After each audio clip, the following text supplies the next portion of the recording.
Hello, everyone. Welcome back to another episode of the Late Night Brew, where we talk the brews first and we get around to the business after the fact. I'm Robert Bartonica, otherwise known as Buck, and with me tonight is Neil Hoffman, and we're going to be talking Intune and Windows 10.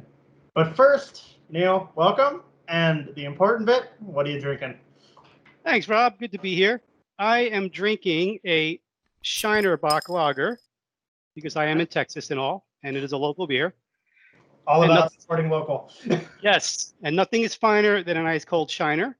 And if you've ever watched Seinfeld, you might get the reference. A little something for everyone to look up after the fact. So there you go. There's your next Google search after you finish this video.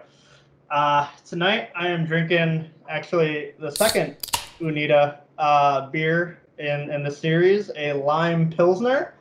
As right now it is very hot in the desert because it is the summer, and it is very light and refreshing with that bit of citrus. It's like Corona with a lime, except it actually has flavor. Sounds good to me. So Intune, forgetting Windows 10 for a moment, just Intune. What problem is it trying to solve?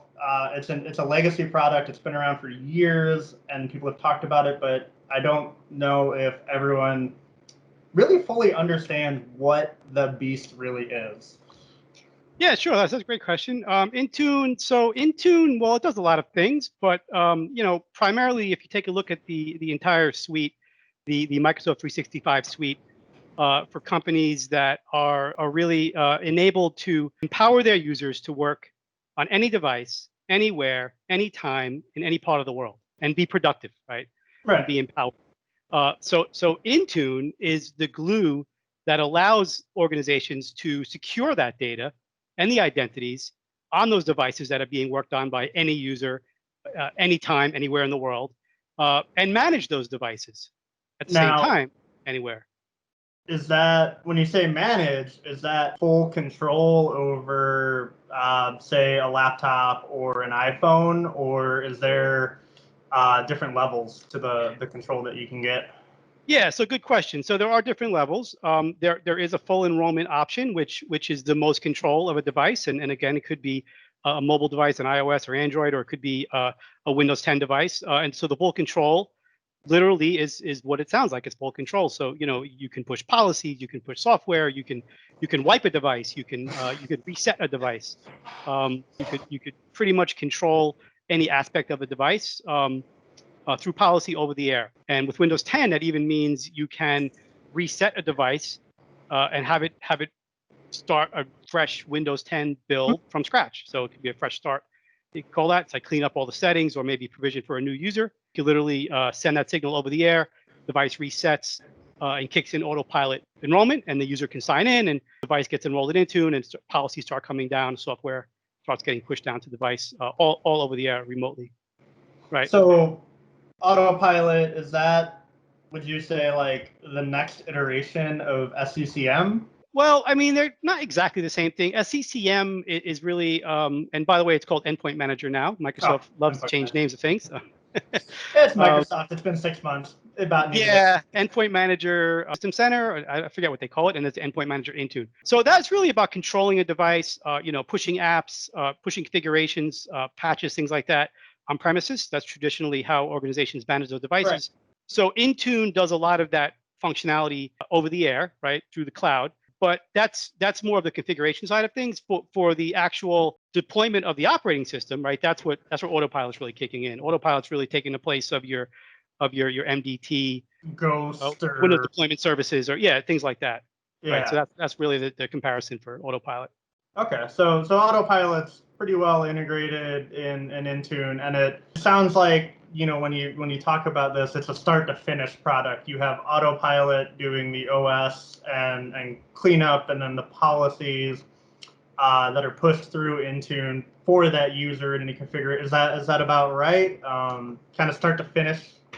Yeah, that's exactly right. So the user would literally, and this could be from the example I gave earlier was an existing device that gets reset or maybe repurposed to a different, user or something like that. But it could also be a brand new device out of the box, shipped from the vendor, let's say Dell, Lenovo, any of those vendors. You would have a relationship with them where when they ship a device to a new employee, which could be at their home, anywhere really. They register that device in your autopilot tenant so that when the device is first powered on and gets an internet connection through a home Wi-Fi, for instance, or even an Ethernet connection if they still exist. People are still wired? What? People are still wired. Go figure. The device is already tied to your organization. So autopilot will kick in. It'd be a profile assigned to that. Once the user signs in, the profile would kick in, and then it would go from there. It would enroll them in Intune, and all the configuration would start happening while the user was literally just sitting there watching it or going, having a brew or a cup of coffee, coming back, and the device is ready for them to sign in. All their apps are there. And of course, with redirection of your known folders through OneDrive, so your desktop, your docs, all that stuff would start populating with that data. You can have all that stuff be auto configured. So it's pretty seamless. So that auto configured, we're talking, I guess you could say the standard O365 suite, Outlook, OneDrive, all of that good stuff that typically back in the day, you'd have to log in as the user and click the button manually and sign in and everything. Yeah. Well, actually, it goes deeper than that. So sure, those apps are very easy to deploy, those apps, but even any Win32 app can be packaged. There's Really? a packager. Yeah, so you could take that Win32 package, Win32 app, you could package it and have that be deployed directly to a device, or MSI files. They call those line of business apps. Again, you would, same way you do with like a group policy, you take an MSI and stick it in a software deployment group policy, and next time the machine boots up, it'll install the software. It works the same way. So pretty much anything, any app you could pretty much package and deliver down to the device. In addition to, I'm not going to say Office Pro Plus because they've changed that name as well recently. That's Right. Microsoft Apps for Enterprise is what they call that. So yeah, Word, Excel, all that good stuff. All of it can be pushed down to devices, and of course for mobile too, right? All those apps, from the iOS store, Android, etc. And I think Intune its history is more well known as the Mobile Iron, AirWatch, Maz 360 competitor for phones, and that's Microsoft's solution of integration in the cloud. At least that's how I was introduced into it back in the day, all of, I don't know, 5-6 years ago. But even then, actually, the company that introduced me to it, my first real Intune experience was they actually used it for patch management. They didn't even use it for the MDM capability. It was just a patch management solution to, hey, we don't want to have an SCCM server. So yeah, so I'm remembering back, actually, I think that Intune, when it first came out, was more focused on Windows, and then it was expanded upon by Microsoft to start dabbling in mobile devices and Android and iOS. And like anything else, Microsoft was in their infancy in this field, and it was almost, people were questioning them, like, what are you doing, Microsoft? Like, you don't belong here. There's AirWatch, or there's Mobile Iron. You don't belong in this arena. Or the even old school Bez server. Hey, install BlackBerry in your rack. No, that's So, and but it was back then. Again, like a lot of things, there was a big competition. Oh well, does it do this? No. Does it do that? Not as good. Can it do this? Yes. Can it do that? No. But over the years, Microsoft has pretty much reached feature parity with those niche players, with those very specific MDM products. There are things that they can do that Intune can't, and there's also, they call things different, like you mentioned, BYO devices earlier, and some very specific way to handle those with Intune. It's called mobile application management without enrollment. So you don't have to control the user's phone. Like if they bring their own device that's theirs and they own it, they can use and be productive with corporate data on that device, and you can control that data only, right? So you can control Outlook, you can control Word. And if they leave the organization, you can just selectively wipe that data off their device and not touch their family photos and all their other personal information. So, other vendors have different names for those types of things. So sometimes it's called something a bit different. But yeah, I mean, like everything else in the world today, the mobile device management platforms are a bit of a commodity now, right? They all can kind of do the same thing. And with Intune, you're really you're getting part of a bigger picture, right? And that's really where the value proposition is, right? Because if you're on Microsoft 365 and you're doing especially M365, E3 or E5, you already own Intune.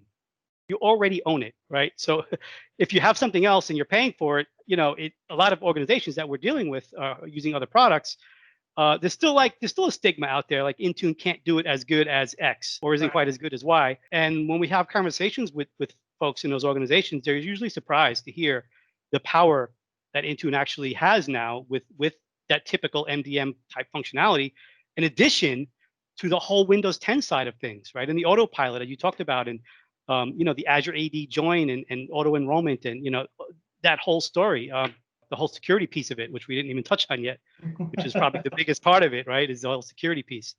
Well, let's dive right into it. Let's talk about the security then. Give us the Hoffman overview. Yeah, sure. So if you look at the whole suite again, M365 or Microsoft 365 should be looked at as an end-to-end solution, right? It's you can delve into one part of it and just kind of dissect it, but if you look at the bigger picture, you have the interoperability. Like you're protecting identities with conditional access policies, for instance, right? So you're saying, if you're trying to reach this data or this application and you're this user, we might challenge you for a second factor authentication. Or we may only challenge you on a corporate network. Yeah, maybe if you're coming from a certain IP address, we won't challenge you. Although even that's starting to become less of a norm when companies are starting to incorporate the principles of zero trust, right? It's just because I'm sitting behind a giant building network where I could unplug a copier and plug it into my laptop, now I'm trusted. So a lot of companies aren't even trusting that anymore. But it's still for convenience and not bothering people to second factor all the time. So if you look at conditional access, right? Intune integrates directly with that. So you could potentially say, okay, I'm going to challenge you for a second factor authentication unless you're coming from a device that Intune has marked as compliant. So that would indicate that a compliance policy in Intune has been applied to me or to my device. And what is it? What is a compliance policy, right? Well, it could be several things. It could be that I have BitLocker enabled. It could be that I have an endpoint protection product. It could be that my firewall is enabled, that I'm running a certain level of the operating system. I could even use, have Windows FS. For a mobile device not rooted, not jailbroken. For Windows, it could be that I have code integrity turned on. BitLocker, secure boot. Like I can attest to secure boot's enabled. Code integrity is enabled. All those things are in place, which lend to the credibility that my device can be trusted. Right. Take that a step further. Windows Hello. Right, so you can control Windows Hello through Intune. You can require Windows Hello, which would be biometric. So now we have a situation where it's not just someone gets a hold of my device and my password and they're me, right? They might need to look into a camera and be me, or hit a finger scan on my laptop to really hack into my device. And of course, if I lose it in the airport or something, it's encrypted, right? It's BitLocker encrypted. If you remove that device, then you're going to get that that BitLocker key is looking for, which will take you many lifetimes to hack. So I mean, it plays into the bigger story, really. Yeah, all the sci-fi movies when I was growing up, of their circumventing the biometrics by grabbing the guy's hand and. Oh, I thought you were going to say the one Growing up, I was like, oh, that's so outlandish and ridiculous, but it makes total sense. And now I'm sitting here going, oh, shit, how do you deal with that? Exactly right. But that's where things are going, right? That's where Microsoft is really trying to push, and the FIDO Alliance is trying to push for passwordless, right? Because passwords are inherently weak, right? They're just not secure. And even Microsoft has said, and they've, like I said, they came out and admitted, hey, we were wrong about our old password device. You got to change it every 60 days, and it's got to have, a character in your dead grandmother's first two letters of her last name, and all these crazy, like, all that comes up with is people bottom of the keyboard, like, oh, what was it? Oh yeah, okay. Or they increment a number. So it's exactly the password lists or the passphrase, and if you want to know more about this and how to secure identity, I chatted with Edmund not long ago. Check out that video. That was a great one where we talked about identity and how to prove who you are or who you claim to be and really are. So it's kind of amusing to see how much overlap we have in every single bit of our lives, and especially in the tech lives. What's a typical timeline look like for someone who says, hey, I want to spin up Windows with autopilot and some compliance policies? What's that kind of look like for a standard standard. Yeah, standard. That's a good word. Yeah, I mean, it really depends, right? It depends on a number of factors. The customer, what their priority is of that project, for instance, versus other projects. How detailed the design is going to be. Their appetite to get this done. Certainly, in our current climate, right, with the pandemic at hand, which is already 5 months into it. Remote work being Yeah, I mean, some organizations will already look, we work from home. Like for me, nothing has changed. But for a lot of organizations, maybe some people were enabled to work remotely. Possibly, or maybe they were, they did offer like work from home once a week, or things like that. But there are other organizations haven't done it at all, weren't even set up to do it really. Maybe some had some VPN or something where people can get in and access their files. And a lot of organizations are scrambling a bit. Yeah. So we have some projects that are expedited a bit quicker than they would be potentially, but overall, I mean, it could be from several weeks to a few months. It really depends also on the size of the organization and what industry they're in. For instance, like a financial services organization or a medical practice or something might have a bit more concern with security. Maybe a bit more, just a bit more thorough design. So it depends on on the industry as well, but I'd say from a few weeks to a couple of months, end to end, right? So that would be from start to finish. So if you follow our typical project methodology, right? It would always start with like a design phase. What we do is we try to capture the requirements of the organization. So what do you need to do with how are you trying to protect data? How are you trying to protect devices? What are the requirements you're trying to meet? And some organizations don't know, right? So sometimes we have to kind of walk them through the options and recommend some best practices, dare I say that word, because even that's becoming less of a thing to say, more just practices or common practice. We recommend good practices and best practices. So for organizations that are not sure, so we'll go through a full-blown design phase where we'll map out the requirements. We'll then take that and input that into a design document that says, okay, this is what we're going to configure, or these are the settings we're going to meet. These requirements are going to be met, technical requirements, business requirements, and then we would typically move that once the customer agrees on it. And says, yep, this is what we said. We think this makes sense. Let's move forward. We then move into like usually a build phase where we set everything up, where we do our functional testing to make sure everything works properly. We'll get usually some test devices or work with the customer to do that. And just like, all right, let's get autopilot. Let's enroll that laptop, that junk laptop in the closet. Let's get it enrolled. Let's actually provision it, make sure everything works as expected, right? Once we do that functional testing, we would then move into a pilot phase where typically some of the IT folks would be involved in that, and like they're okay getting, I wouldn't say things broken, but IT's always the best guinea pigs. Yeah, guinea pigs, exactly. And then we might move to potentially another pilot, depending on the organization.